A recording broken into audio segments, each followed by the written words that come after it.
Existe uma tentação no mundo moderno de tentar reduzir a realidade ao que pode ser medido e pesado. E essa mentalidade, que pode receber o nome de materialista, se vocês quiserem, é o que cria a barreira que impede a compreensão não apenas de determinados temas, mas também de elementos do passado da própria civilização. E aqui o Titus ele vai, ao longo desses capítulos, tentar explicar o núcleo teórico e metafísico da alquimia. É como se nós precisássemos de uma tradução dessa linguagem, porque nós meio que a perdemos, de certo modo. E nós começamos com a relação do microcosmo com o macrocosmo, a base de toda a sabedoria hermética. O universo inteiro, o macrocosmo, e o ser humano, o microcosmo, eles são reflexos um do outro. A arquitetura do cosmos inteiro está contida dentro do indivíduo. O Burckhardt ele inicia com o que chama de intelecto universal. Isso não tem a ver com cérebro, pensamentos ou racionalidade. É uma luz eterna e indivisível que carrega todos os arquétipos, as verdades fundamentais da existência. O ser humano é o reflexo mais perfeito desse intelecto na Terra. O erro do pensamento materialista é confundir o instrumento com a fonte.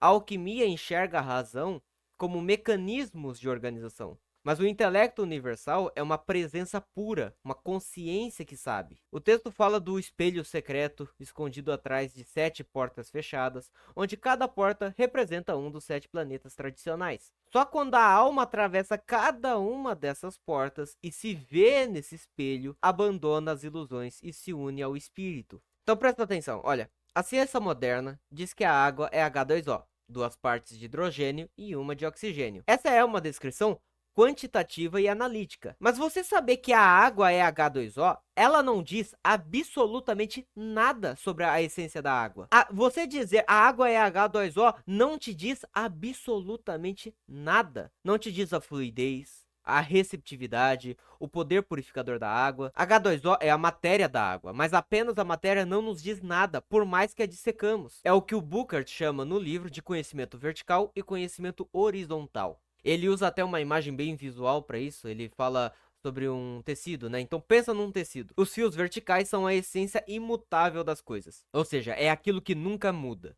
Os fios horizontais desse tecido são a parte temporal, mutável, condicionada pelo tempo e pelo espaço. O conhecimento horizontal, o da ciência moderna, só enxerga esses fios, só enxerga os fios da trama, indo linha por linha. Já o conhecimento vertical enxerga o fio da urdidura de uma vez, o padrão inteiro por trás do tecido. Ele abrange ele inteiro. O conhecimento horizontal é o da ciência moderna, é acumulativo. Você divide o mundo material em pedaços.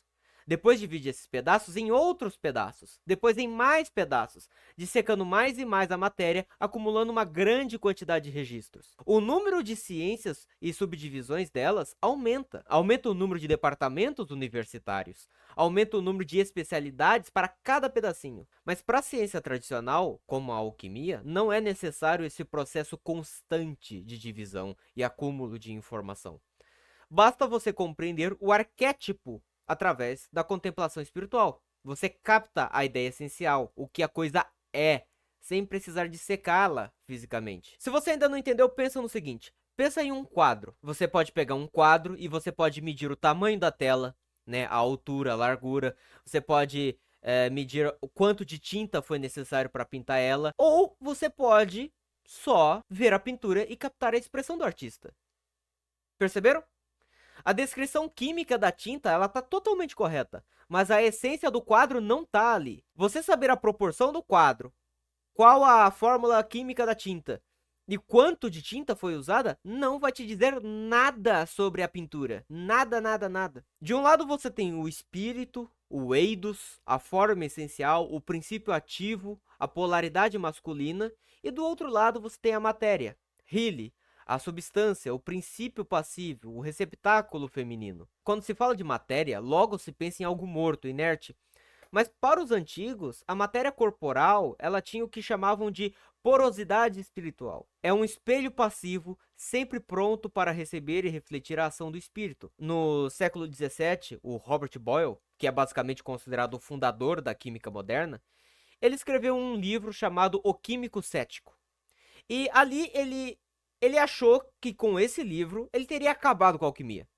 ele fez os experimentos e provou empiricamente que terra, água, fogo e ar não eram elementos químicos primários e indivisíveis. E com isso ele decretou, pronto, a alquimia é uma farsa. O que é curioso, porque o Boyle, ele triunfou sobre uma teoria que não existia, nunca existiu essa teoria para os alquimistas. Ele escreveu um livro inteiro sobre algo que não existia. Os alquimistas não acreditavam que os 4 elementos eram substâncias químicas sólidas em um vidro de laboratório.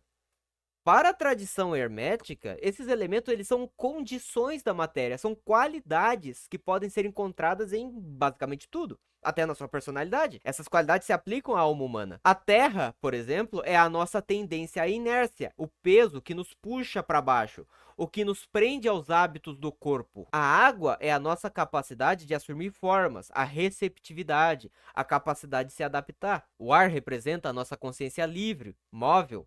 O fogo é o nosso impulso ascendente, aquele impulso de se elevar. O Boyle, ele estava procurando um elemento químico que pudesse ser medido e pesado, enquanto os alquimistas falavam de qualidade das coisas, inclusive da alma. E o objetivo do trabalho interior, como explicado pelo Burckhardt, é integrar essas forças, fazendo uma união voluntária desses opostos. Ele até usa a imagem do selo de Salomão, né, ou estrela de Davi, que é aquela estrela de 6 pontas. O que é a estrela de 6 pontas? São 2 triângulos sobrepostos, um para baixo e um para cima, formando uma estrela de 6 pontas. Mas são 2 triângulos.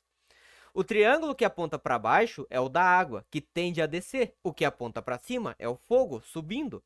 Você pega a contemplação passiva da alma, a água, que tende à inércia, e impregna ela com a força do fogo, criando o que eles chamam de água ígnea. E ao mesmo tempo, você pega o fogo das paixões, que costuma ser destrutivo e caótico, e subjuga ele à clareza da água, criando um fogo fluido. Você anula o caos dos opostos e gera uma consciência estável. Assim como os 4 elementos são, na verdade, 4 qualidades, e esses 4 elementos estão interagindo entre si, o mesmo pode ser feito com os planetas e com os metais. E você tem uma astrologia da alma e seu mapa. É novamente o princípio de que o que está abaixo é como o que está acima. A astrologia olha para os planetas e para o zodíaco, interpretando o que desce do espírito divino. E a alquimia olha para os metais, interpretando o que amadurece na substância passiva da Terra. Os metais são reflexos dos planetas.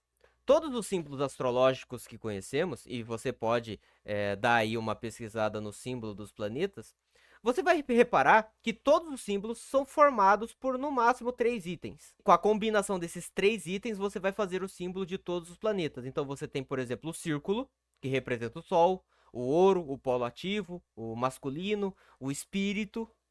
Você vai ter o semicírculo, que é como uma lua minguante, representa a lua, a prata, o polo receptivo da alma. E o terceiro símbolo é a cruz. Representa a diferenciação, a matéria bruta pesada, a densidade. E esses 3 se combinam de formas diferentes, formando os 7 símbolos dos planetas. Então você vai ter, por exemplo, o chumbo ligado a Saturno, por exemplo. O metal mais denso, o começo do trabalho alquímico.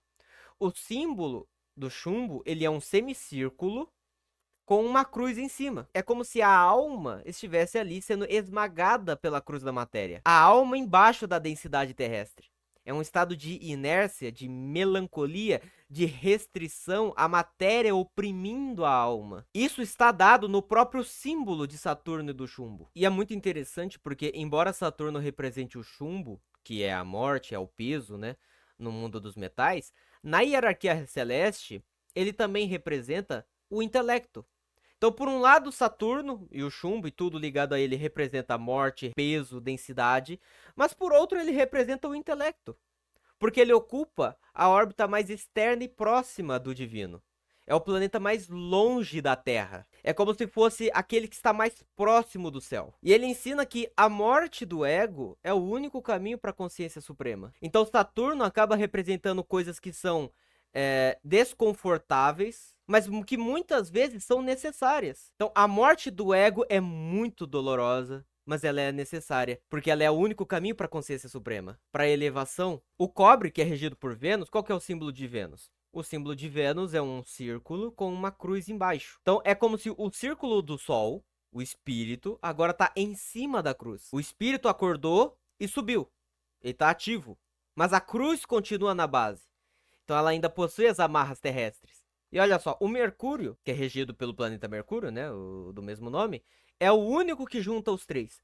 É o único planeta e metal que junta os três símbolos. A cruz da matéria embaixo, sustentando o círculo do espírito no meio, e o semicírculo da alma coroando o círculo. Então os três símbolos, o semicírculo, o círculo e a cruz. Ele é a matéria-prima, o solvente universal que dissolve as amarras da matéria para que a transmutação ocorra. E o auge desse processo é chegar no ouro, o objetivo final. O símbolo alquímico do ouro, ele é o quê? Ele é um círculo com um ponto no meio. Sem a cruz, o peso da matéria some e sobra luz pura. O ouro, ele é o equilíbrio perfeito que não se corrompe. A transmutação do chumbo em ouro não é um truque de laboratório. Ela é pegar uma alma cheia de vícios e pecados e refinar até o ouro, que é onde o intelecto divino brilha através de você. E esse estado de iluminação que o indivíduo chegaria é a pedra filosofal. O indivíduo é a pedra, uma realização interna. Então a alquimia espiritual busca pôr fim ao abismo entre nós e o intelecto universal. O centro do universo não é o nosso mundo. Ele é o que nós chamamos de empírio. É fora do tempo e do espaço. O lugar da divindade. A partir dele, a realidade vai decaindo, perdendo as sutilezas e ficando mais denso, como se a luz fosse esfriando conforme se afasta. A última esfera, o círculo mais longe, opaco, denso, esse é o nosso mundo. Nós somos apenas uma camada distante de um universo que é majoritariamente espiritual. Nós somos a borda fria e dura do universo. Outra forma de você ver as coisas é você, de fato, colocar a Terra, o mundo material, no centro. Existem certas representações onde o mundo material ele é colocado no centro. Só que isso não melhora nem um pouco a nossa situação. Então você tem ali a Terra no centro, você tem vários círculos concêntricos ali, né, como se fossem camadas, e na borda você tem o empírio, né? Então, o além do espaço-tempo onde a divindade habita. Mas isso não resolve em nada a nossa situação. Porque colocar a Terra no centro, enquanto o Empírio está tão afastado, é simplesmente você representar a mesma ideia, só que com um desenho diferente. Nós estamos muito longe da divindade. O fato de nós estarmos ocupando, entre aspas, o centro do universo nessa representação, isso não melhora em nada a nossa situação. Nós somos os mais próximos do inferno nessa representação. Então aquela história que antes da astronomia moderna, os antigos eram arrogantes, achando que o planeta Terra era o centro do universo, de fato, sob esse aspecto, de fato somos. Mas isso não é uma visão privilegiada. A Terra estar no centro é a má notícia, estamos longe da divindade. Então você pode ter essas duas representações, ou um mundo material, a Terra sendo colocado na borda do círculo, ou ele sendo colocado no centro do círculo. Mas de qualquer forma, independente da representação, ele representa a mesma coisa. Nós estamos afastados da divindade, nós estamos afastados do espírito.